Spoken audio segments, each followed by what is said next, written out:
Кыргызстан тоолуу аймак болгон үчүн суу ресурстарына бай.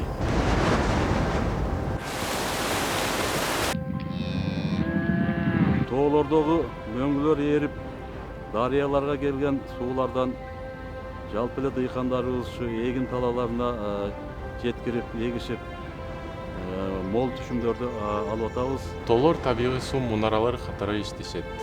Жан чачын түрүндө атмосферадан ним чогултуп, ошол суук мезгилде кар жана мөңгүлөр түрүндө сактап, жылуу мезгилде ошо топтолгон сууну акырындык менен ылдый агып берет.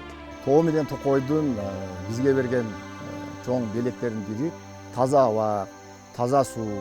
Алардын негизинен адамга пайда бере турган мына биз жеп аткан мөмө чөмөлөр. Анткени биздин тоолуу районубузда мөңгү суу таштан ташка урулуп бышып, бышкан суу менен азыктанган мөмөлөр продуктуулугу жогору болот. Таза чөптү жеген малыбыз абдан өзүнүн таза продуктуулугун берип келет. Жаратылыш, айыл чарба, туризм жана кайсы тармак болбосун, биз бүт баарыбыз ошо тоолор экосистемасына байланыштуубуз. Ошондуктан тоолор бизди бөлбөйт, тоолор бизди бириктирет.